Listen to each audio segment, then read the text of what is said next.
Hello students, मैं हूं आपका मैथ्स मेंटर दुर्गेश तिवारी और हम लोग मिल रहा है अपने यूट्यूब चैनल आरटी एकेडमी पे।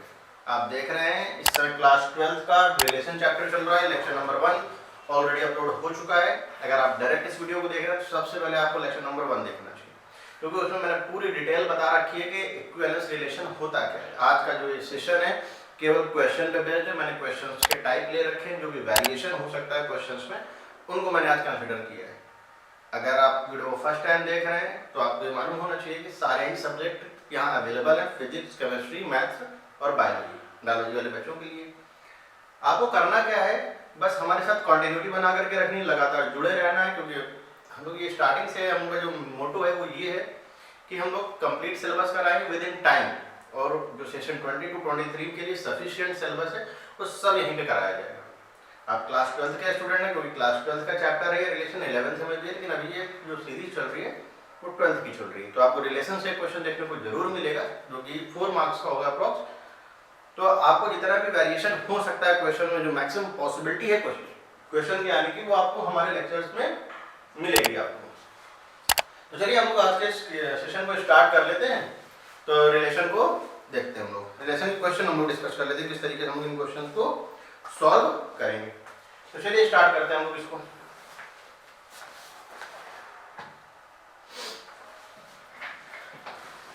देखिए सबसे पहले क्वेश्चन आ चुका है, so that the relation are on the set n cross n। n cross n का मतलब यहाँ पर नेचुरल नंबर से नेचुरल में डिफाइन है। मतलब नेचुरल नंबर जो होता है क्या, 1 2 3 4, मतलब 1 से स्टार्टिंग होती है। a कॉमा b का जो रिलेशन है c कॉमा d के साथ, वो क्या है, a plus d equal to b plus c। a comma b का जो रिलेशन है c कॉमा d के साथ, वो कितना है, a plus d equal to b plus c। For all a comma b c comma d belongs to n cross n is an equivalence relation. क्या है, इक्विवेलेंस रिलेशन। और also find the equivalence class of this and this. अच्छा एक चीज ये बताइए, हम लोग इक्विवेलेंस रिलेशन कब प्रूफ कर पाते हैं? हम लोग इक्विवेलेंस रिलेशन तब प्रूफ कर पाते हैं जब हम लोग ये बता दें कि जो रिलेशन है वो रिफ्लेक्सिव भी है, सिमेट्रिक भी है और ट्रांजिटिव भी है। अगर किसी भी रिलेशन में ये तीनों प्रॉपर्टी एग्जिस्ट कर रही हैं, दैट मींस वो रिलेशन आपका इक्विवेलेंस रिलेशन है। तो चलिए हम step by step in question को डिस्कस करते हैं। तो सबसे पहले देखेंगे सॉल्यूशन, और फर्स्ट नंबर पे हमारे पास आएगा रिफ्लेक्सिव। फर्स्ट पे आएगा हमारे पास रिफ्लेक्सिव।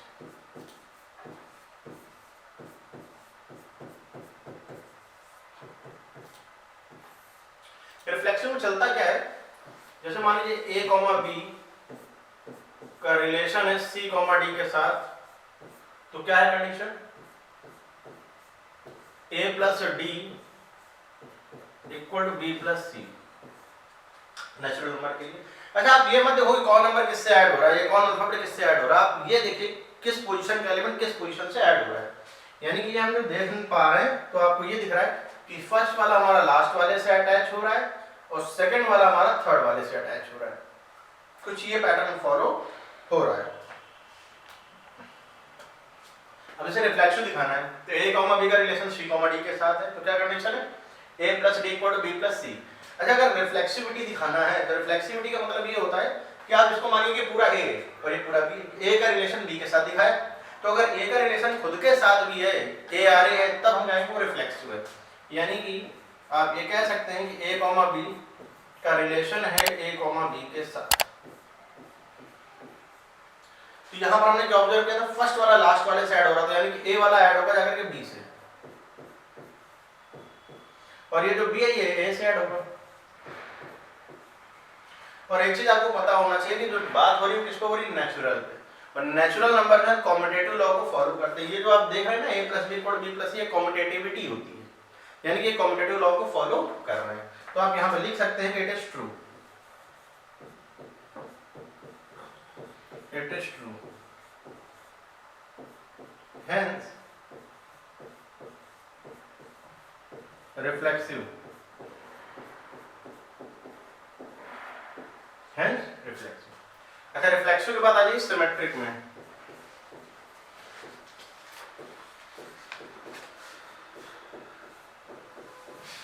रिफ्लेक्शन के बाद जो हमारा पार्ट आ रहा है वो आ रहा है सिमेट्रिक का। और सिमेट्रिक का मतलब ये होता है कि अगर a कॉमा b का रिलेशन c कॉमा d के साथ है तो आपको ये दिखाना होगा कि c कॉमा d का रिलेशन भी क्या है a कॉमा b के साथ है। तो देखिए पहली बात तो आप ये देखिए a कॉमा b का रिलेशन है c कॉमा d के साथ।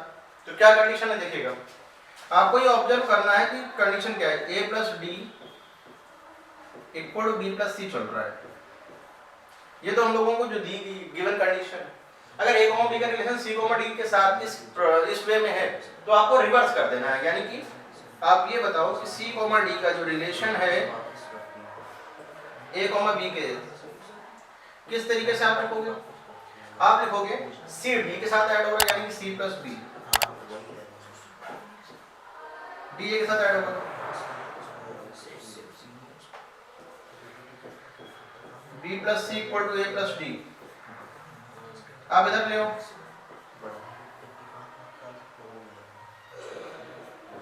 a plus d equal to b plus c। अब देखिए जो हम लोग स्टार्टिंग में लेकर चले थे वही चीज तो मिल रही है। ये सब चीजें नेचुरल के लिए वैलिड, अगर यहाँ पे इंटीजर होता तो एक बार आप नहीं लिख सकते थे, क्यों, क्योंकि अगर नेगेटिव वगैरह बीच में आ रहा था तो प्रॉब्लम हो जाती है, क्योंकि नेगेटिव इंटीजर ले रहा हुआ तो फिर दिक्कत होगी। तो आप यहाँ पे ये कह सकते हो इट इज ट्रू,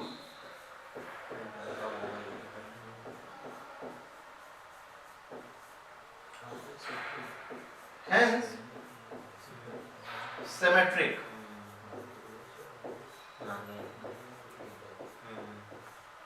इसका मतलब ये क्या हो जाएगा, सिमेट्रिक हो जाएगा।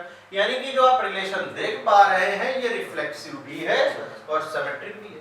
अब बात कर लेते हैं हम लोग ट्रांजिटिव की, या इसको ट्रांजिटिविटी बोल सकते हैं।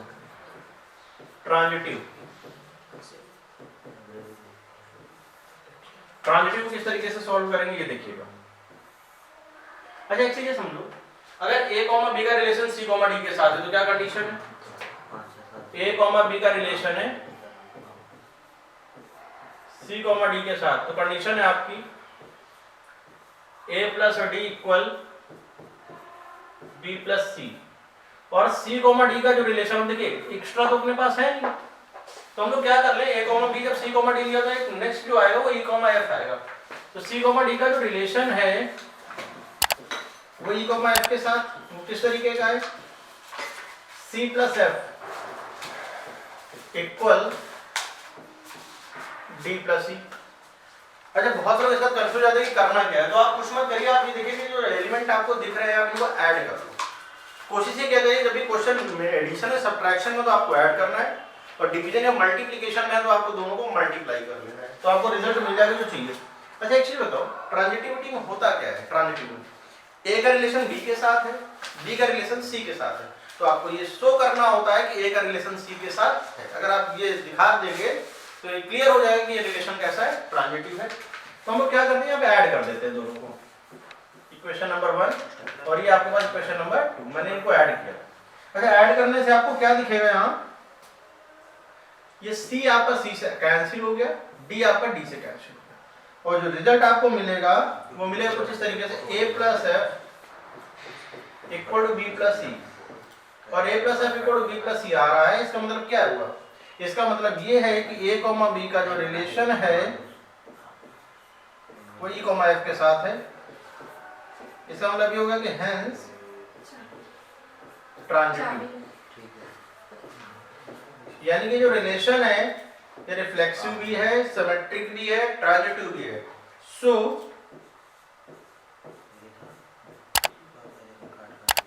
इट इज एन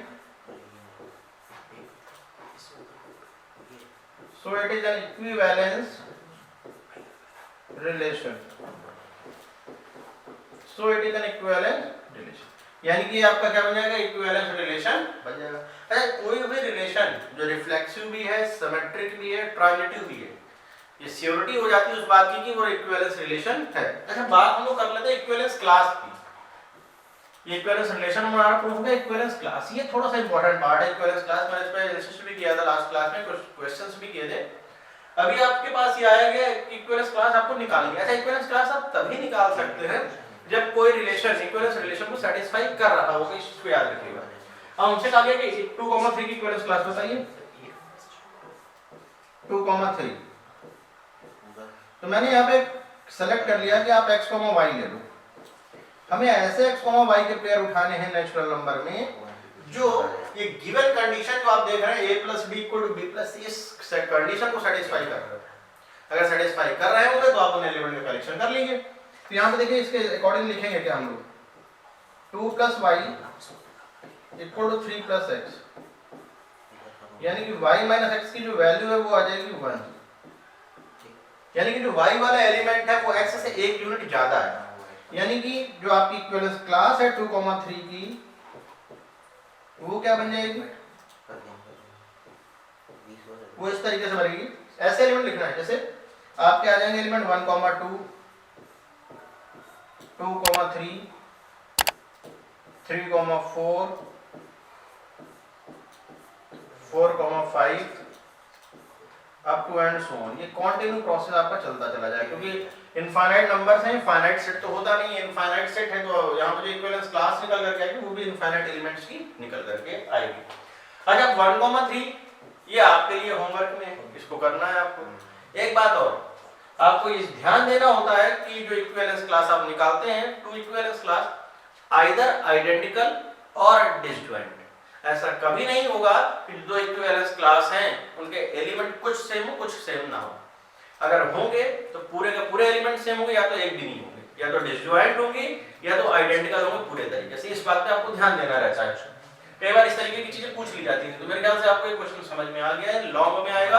एक बार आप चाहें तो इसका स्क्रीनशॉट ले सकते हैं। फिर आएंगे हम लोग अपने नेक्स्ट क्वेश्चन पे।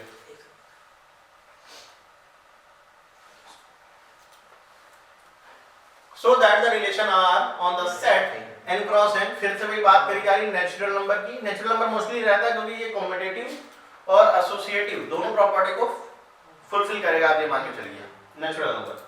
और इस बार आपको given AD equal to BC, इस बार प्रोडक्ट फॉर्म में है। जैसे प्रीवियस क्वेश्चन में क्या था, एडिशन फॉर्म में था, a plus b equal to b plus c। यहाँ पे मल्टीप्लिकेशन दे दिया गया है और आपको ये शो करना है कि एक इक्विवेलेंस रिलेशन को सेटिस्फाई कर रहा है। और इसके बाद एक चीज और आपको शो करनी है या फाइंड करनी, मैं कहूंगा कि 2,6 की इक्विवेलेंस क्लास आपको फाइंड। चलिए हम इसको सॉल्व कर लेते हैं। सॉल्यूशन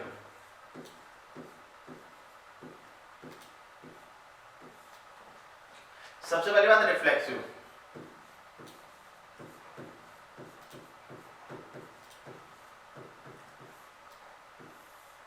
रिफ्लेक्सिव में क्या है, देखिए a, b का जो रिलेशन है हमारा c, d के साथ वो कुछ इस तरीके का है। फर्स्ट वाला लास्ट से मल्टीप्लाई हो रहा है AD इक्वल टू BC, ये कंडीशन आ रही है AD equal BC, A into D equal to B into C। ये तो हमारे हमको गिवन है। अब हमें अगर रिफ्लेक्सिव दिखाना है तो ये दिखाना होगा कि a, b का रिलेशन a, b के साथ ही है। तो इसके अकॉर्डिंग आप चलोगे तो क्या, देखिए मैंने लास्ट वाले क्वेश्चन में भी कहा था कि आप केवल देखो कौन किससे मल्टीप्लाई हो रहा है, आप पोजीशन देखिए। जैसे a किससे मल्टीप्लाई हो रहा है, फर्स्ट वाला फोर्थ से, और जो सेकंड वाला वो किससे मल्टीप्लाई हो रहा है, थर्ड से। तो वही सेम पैटर्न यहाँ पे भी फॉलो होगा, फर्स्ट वाला थर्ड से और सेकंड वाला थर्ड से, फर्स्ट वाला फोर्थ से। तो आपको क्या मिलेगा, a into B equal to b into a। और आप एक चीज जान रहे हैं कि जो नेचुरल नंबर है ये कॉम्यूटेटिविटी मल्टीप्लिकेशन में भी एग्जिस्ट करेगी, क्योंकि यहाँ पे कॉम्यूटेटिव का मतलब होता है a plus b equal to b plus a, या a into b equal to b into a। और मल्टीप्लिकेशन जैसे 2 इंटू 3 लिखे या 3 इंटू 2 लिखे, दोनों सेम रहेगा। और वो भी केवल नेचुरल नंबर के केस में हो सकता है, कुछ केस में बदले भी, लेकिन मल्टीप्लिकेशन में नहीं चेंज होगा। लेकिन नेचुरल के लिए बेसिकली ये फॉलो करेगा, यानी कि आप ये कह सकते हैं इट इज ट्रू। कुछ अगर आप चाहें तो आप यहाँ पे लिख सकते हैं follow commutative property, it is true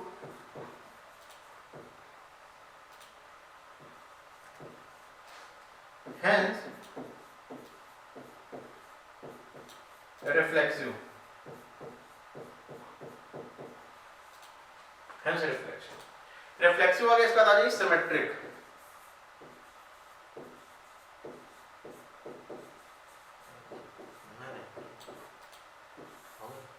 reflexive है, रिफ्लेक्सिव के बाद आ जाइए सिमेट्रिक। सिमेट्रिक का मतलब यहाँ पर ये है कि a, b का रिलेशन है c, d के साथ। तो क्या है कंडीशन दी गई, a into D equal b into C, ये तो गिवन है। अच्छा अगर हम लोग पैटर्न में चेंज करें, जैसे मैं कहूँ सी कोमा डी का रिलेशन ए कोमा बी के साथ अगर निकाला जाए तो क्या बनेगा? तो जिस ऑर्डर में प्रोडक्ट हुआ है यानी कि मल्टीप्लिकेशन हुआ वही यहाँ सेकंड में फॉलो करें, तो C into B equal to D into A, यानी कि आप इसको कह सकते हैं C into B equal to A into D, C B equal to D, या आप इसको चेंज कर दें, इस ऑर्डर को चेंज कर दें, यानी A D equal B C, और A D equal to B C अगर आपको दिया गया है तो यही चीज तो आप देख पा रहे हो ऊपर है, ये देखिए यही है पूरी चीज। अगर यही सेम चीज है यानी कि आप इसको कहेंगे इट इज ट्रू,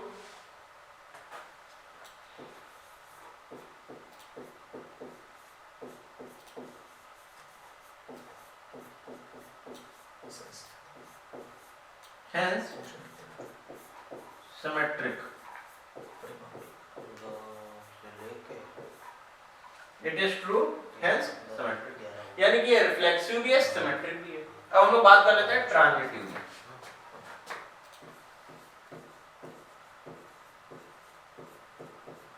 अच्छा, इसमें ई कोमा एफ हमको अपने मन से लेना पड़ेगा। अब देखिए पहले ए कोमा बी और सी कोमा डी का दिखाते हैं। ए कोमा बी का रिलेशन आपको दिया गया है सी कोमा डी के साथ, ये क्या गिवन है A D equal to B C, और सी कोमा डी का रिलेशन आपको दिया गया है ई कोमा एफ के साथ, क्या गिवन है C F equal to D, और इक्वेशन नंबर 1 है, ये इक्वेशन नंबर 2 है। दोनों का अगर हम लोग प्रोडक्ट कर दें, यहाँ मैं प्रोडक्ट का सिंबल बना दिया। देखिए मैंने एक चीज ये भी बताई थी, क्वेश्चन एडिशन में है या सब्ट्रैक्शन में, तो उस केस में आपको दोनों इक्वेशंस को ऐड करना होता है, और अगर डिवाइड में है या मल्टीप्लिकेशन में है तो आपको मल्टीप्लाई ही करना होगा। तो आप जब मल्टीप्लाई करेंगे तो आपको क्या मिलेगा A D C F equal to B C D E, तो डी से डी कैंसिल, सी से सी कैंसिल, यानी कि जो रिजल्ट आपको मिलेगा वो कुछ इस तरीके से मिलेगा A F equal to B, और अगर एफ इक्वल टू बी आ रहा है इसका मतलब ये है कि ए कॉमा बी का रिलेशन है ई कॉमा एफ के साथ, hence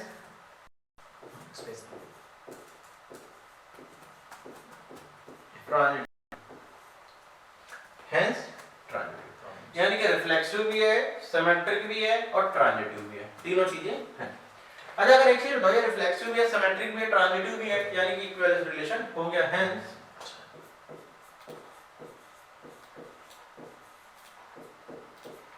it is an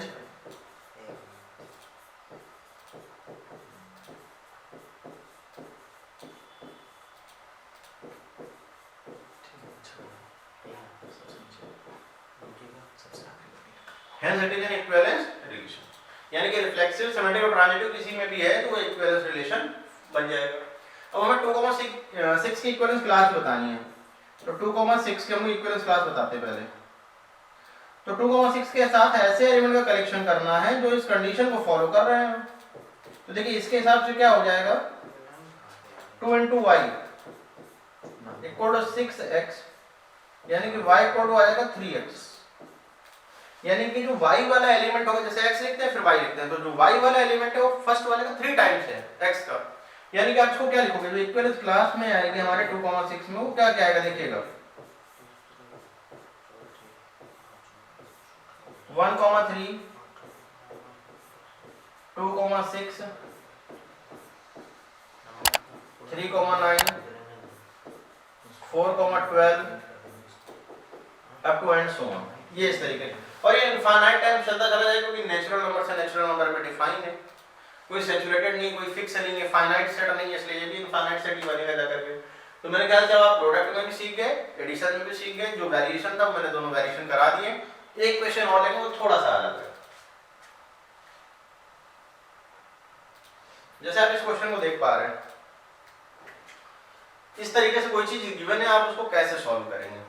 तो देखिए क्या किया गया, पहले a का d से मल्टीप्लाई है और फिर b और c को ऐड किया गया है। अच्छा, इसको सॉल्व करने की बजाय बहुत से लोग क्या करते हैं, इसको स्टार्टिंग में थोड़ा सा इंटरचेंज कर लीजिए। आप थोड़ा सा इंटरचेंज क्या कर सकते हैं, आप इसको अगर ऐसे लिख लें B plus C upon B into C equal to A plus D upon A into D. अलग अलग डिवाइड करो, यानी कि 1 upon C plus 1 upon B equal 1 upon A plus 1 upon D. ये जो रिजल्ट आप देख रहे हैं ना, मैं इस रिजल्ट की बात कर रहा हूं, आप इसको लेकर के कंपेयर करें। अभी तक जो हम लोग ऐड कर रहे थे क्या, a प्लस बी, अब उनका रेसिप्रोकल करके ऐड करना, लेकिन फर्स्ट वाला फोर्थ से ऐड होगा और सेकंड वाला थर्ड से ऐड होगा। इस कंडीशन को फॉलो कर लीजिए, क्वेश्चन आपका बिल्कुल चेंज हो चुका है। तो एक बार चलिए हम ट्राई कर लेते हैं। सबसे पहली बात रिफ्लेक्सिव,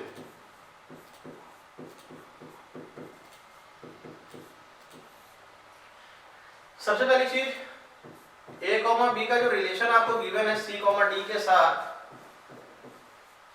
वो कुछ इस तरीके से गिवन है कि 1 upon A plus 1 upon D equal to 1 upon B plus 1 upon C. ये गिवन, मतलब फर्स्ट वाला फोर्थ से ऐड हो गया, सेकंड वाला थर्ड से ऐड हो गया।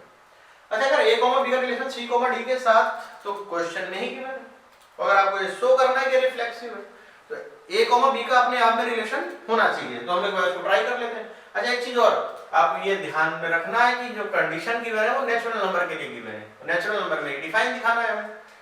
तो ए कॉमा बी का रिलेशन ए कॉमा बी के साथ आपको देखना है। तो क्या बनेगा जाकर के, ये फर्स्ट फोर्थ से ऐड होगा, यानी कि 1 upon A plus 1 upon B equal 1 upon B plus 1 upon A, और ये ट्रू है, it is true. Hence reflexive, इससे क्लियर हो जाएगा कि ये रिफ्लेक्सिव है। अच्छा, जैसे आपने रिफ्लेक्सिव शो किया, बिल्कुल इसी पैटर्न पे हम लोग क्या कर लेते हैं, सिमेट्रिक शो कर लेते हैं।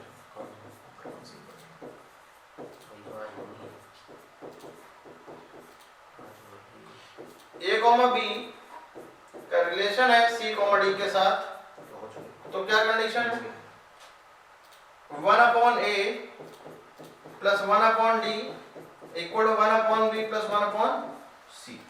ये कंडीशन है। तो अगर ए कॉमा बी का रिलेशन सी कॉमा डी के साथ ये है, तो सी कॉमा डी का रिलेशन ए कॉमा बी के साथ क्या होगा देख लेते हैं हम लोग।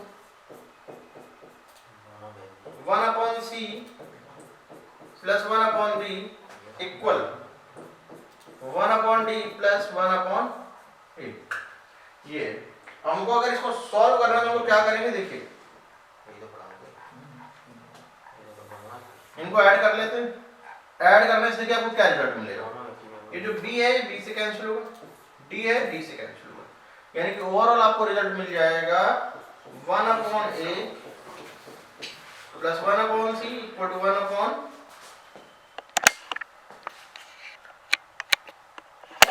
यहाँ पे कैंसिल नहीं करना है, डायरेक्ट रिजल्ट बच जाएगा। रुक जाइए वेट, क्योंकि हम लोग अभी रिफ्लेक्सिव कर रहे हैं, इस सिमेट्रिक का पार्ट है। तो देखिए 1 upon C plus 1 upon B और 1 अपॉन डी प्लस 1 अपॉन, ये दोनों सेम हो गए कि नहीं, और नेचुरल नंबर के लिए वैलिड भी है, नेचुरल नंबर के लिए क्या हो जाएंगे, वैलिड भी है। इट इज ट्रू, बस आपको ये लिख देना है, it is true. Hence symmetric. अच्छा, यानी कि रिफ्लेक्सिव शो कर दिया हम लोगों ने, सिमेट्रिक शो कर दिया। अब बारी आती है हमारी ट्रांजिटिव की।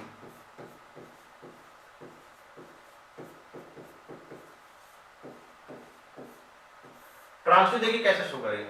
पहले तो आप लेकर के चलो जो रिजल्ट है हमारा, रिजल्ट हमारा क्या है, रिजल्ट ये है कि a कॉमा b का रिलेशन है c कॉमा d के साथ। तो क्या रिलेशन है, a 1 upon a plus 1 upon d equal to 1 upon b plus 1 upon c। ये तो कंडीशन थी जो हम लोग ने स्टार्टिंग क्वेश्चन में दी। अच्छा, अगर c कॉमा d का रिलेशन e कॉमा f के साथ बनाइए, c कॉमा d का रिलेशन मैंने बनाया e कॉमा f के साथ, तो क्या कंडीशन है, फर्स्ट वाला फोर्थ से ऐड होगा, यानी कि 1 upon c plus 1 upon f equal 1 upon d plus 1 upon, अब देखिए यहाँ हम लोग बात किस पे कर रहे हैं, एडिशन में कर रहे हैं, तो आपको इस दोनों इक्वेशंस को भी क्या करना होगा, ऐड करना होगा। तो ये हमारे लिए होगी इक्वेशन नंबर 1 और ये होगी इक्वेशन नंबर, इनको दोनों को ऐड कर लेते हैं। अच्छा, ऐड करने से आपको एक चीज देखने को मिलेगी कि जो 1/c है आपका और इधर का 1/c, लेफ्ट राइट दोनों में कैंसिल हो जाएंगे, और जो 1/d आप देख रहे हैं और ये 1/d ये भी क्या हो जाएगा आपका, कैंसिल हो जाएगा। तो ओवरऑल जो रिजल्ट आएगा हमारा वो क्या आएगा, 1/a plus 1/f equal to 1/b plus 1/e। और ये जो रिजल्ट है ये इस बात को बता रहा है कि a, b का रिलेशन है e, f के साथ। और अगर a, देखिए ट्रांजिटिव में होता क्या है, a का रिलेशन b के साथ हो और b का रिलेशन c के साथ हो, तो आपको ये दिखाना होगा कि a का रिलेशन c के साथ है। तो देखिए a, b का रिलेशन किसके साथ है, c, d के साथ, और c, d का रिलेशन किसके साथ है, e, f के साथ। तो हम लोगों ने शो कर दिया कि जो a, b है इसका रिलेशन किसके साथ है, e, f के साथ। इसका मतलब ये हो गया कि hence it is transitive.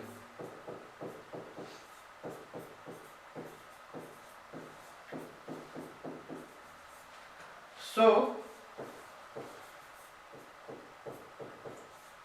it is an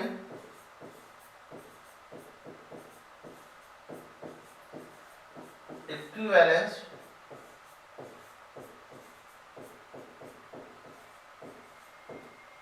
है, so it is an equivalence relation, यानी कि क्या बन जाएगा, इक्विवेलेंस रिलेशन।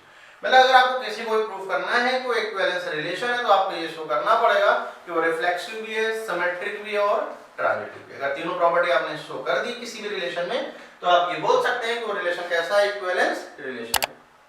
जैसे कि एक क्वेश्चन भी मैंने इक्विवेलेंस क्लास के लिए बेसिकली लिया, बहुत अच्छा क्वेश्चन है। Let R be an equivalence relation इस सेट के लिए, मतलब आपकी जो इक्विवेलेंस रिलेशन के अंदर की जो एलिमेंट आएंगे इक्विवेलेंस क्लास के अंदर वो भी 0 1 2 3 4 5 से ही आएंगे, कहीं अलग से नहीं आएंगे। Given that a, b element का कलेक्शन है, 2 डिवाइड करना a b, ठीक है, हम लोग इसको चेक कर लेते हैं। तो हमें इक्विवेलेंस क्लास फाइंड करनी है 0 की। तो आप ऐसा करिए, देखिए यहाँ पे 0 लिखिए, 0 का रिलेशन हो जाए x के साथ, तो क्या कंडीशन बनेगी, 2 डिवाइड्स 0 माइनस x, मतलब इस x के प्लेस 2 डिवाइड्स 0 माइनस x। तो हमें ऐसे x के एलिमेंट का कलेक्शन करना है यहाँ पर कि जिसमें ये क्या आ जाए, 0 में से 2 को माइनस 2 3 जो भी आप रखें वो 2 से डिविजिबल हो जाए। अब जैसे x की जगह आप क्या ले सकते हैं, 0 लिख सकते हैं, क्यों, क्योंकि 0 माइनस 0 0 ही रहेगा, तो 2 से डिविजिबल तो हो ही जाएगा। आप 1 लिखोगे क्या, तो 0 माइनस 1, तो माइनस 1 क्या 2 से डिविजिबल होता है, ये करेक्ट नहीं है, यानी इसको आप छोड़ दीजिए। बात आई 2 की, तो 0 माइनस 2 से डिविजिबल है, बिल्कुल सही, करेक्ट। 3 है क्या, नहीं है। 4 है, बिल्कुल है। यानी कि जो आपकी इक्विवेलेंस क्लास के जो एलिमेंट हैं वो क्या है, वो है 0 2 एंड 4। तो मैं पहले भी बता चुका हूं जो 2 इक्विवेलेंस क्लास होती हैं वो आइदर आइडेंटिकल और डिफरेंट, या तो सेम होंगे या तो एक एलिमेंट सेम नहीं होंगे। चलिए एक क्वेश्चन और देखेंगे हम लोग। जैसे क्वेश्चन ये है हमारे पास कि check whether the relation R on R defined by this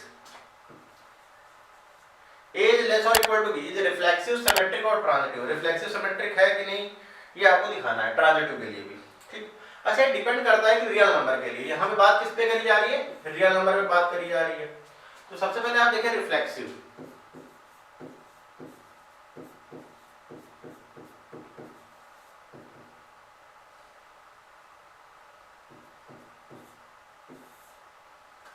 अच्छा देखिए दो बातें हैं यहाँ पर। अभी हम लोग फिलहाल के लिए लेस वाला पार्ट रिमूव कर लेते हैं, हम केवल लेस के लिए बात करें कि a लेस देन b है। तो आप एक चीज ये समझिए, देखिए एक चीज जब भी आपको चेक करने को कहा जाए तो ये किसी भी सब्जेक्ट के लिए चीज अप्लाई होती है कि अगर आपको कोई चीज डिस्प्रूव करनी है तो आप कोई एक ऐसा एग्जांपल सेट कर दीजिए जो उस कंडीशन को फॉलो ना कर रहा हो। अगर किसी चीज को प्रूफ करना है तो आपको पूरी डिटेल देनी पड़ती है। यहाँ पर हमें एक तरीके से दिखाना है, चेक करना है, तो चेक करने के बाद डिस्प्रूव आप दिखा दो। अगर हमको दिखाना है कि रिफ्लेक्सिव नहीं, सिमेट्रिक नहीं, ट्रांजिटिव नहीं है, तो आप एक एग्जांपल दिखा दीजिए बस। तो हम यहाँ पर एग्जांपल की हेल्प से करेंगे। जैसे मैंने कहा 1, 2 एक एलिमेंट है, क्या रिलेशन बना रहा है, बिल्कुल बना रहा है। क्यों, क्योंकि 1 क्या है 2 से लेस है। तो क्या 1,1 एक रिलेशन है, जरा ये चेक कर लीजिए। तो 1 क्या 1 से लेस है? नहीं। अब देखिए इक्वल होता तो आप कह सकते थे रिफ्लेक्सिव है, मैंने लेस कर दिया इसीलिए केवल, यानी कि रिफ्लेक्सिव नहीं है, इट इज नॉट रिफ्लेक्सिव। अब ये जरूरी नहीं कि जो एग्जांपल मैं ले रहा हूं वही बिल्कुल फिक्स है, आप कोई भी एग्जांपल ले सकते हैं, बस आपको शो करना होगा। अच्छा रिफ्लेक्सिव है, यानी कि अगर हम बात करें सिमेट्रिक की तो क्या कंडीशन बनेगी?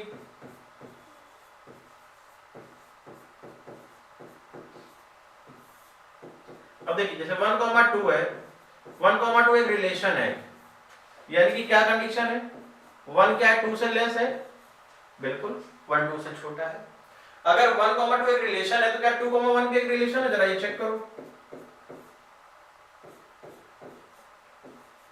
ये तो करेक्ट नहीं है, नॉट करेक्ट।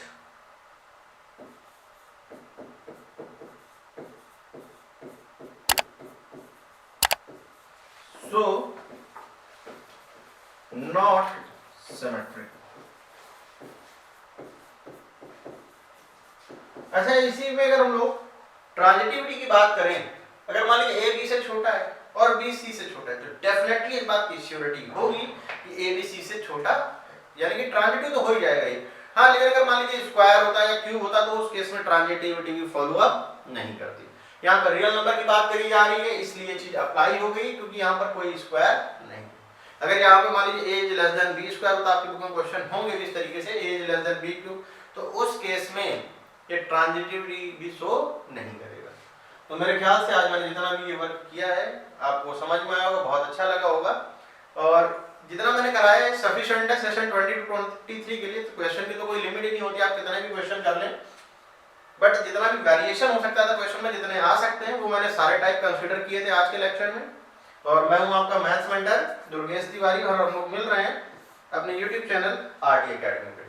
अगर आपने चैनल को सब्सक्राइब कर लिया है वेरी गुड, और अगर आप फर्स्ट टाइम डेमो वॉच कर रहे हैं तो प्लीज चैनल को सब्सक्राइब करें और अपने फ्रेंड के साथ शेयर करें। तो आज के लिए हम लोग इतना ही रखेंगे, बहुत जल्द मिलेंगे अपने नेक्स्ट लेक्चर में जो कि होगा फंक्शन का। तब तक के लिए बाय।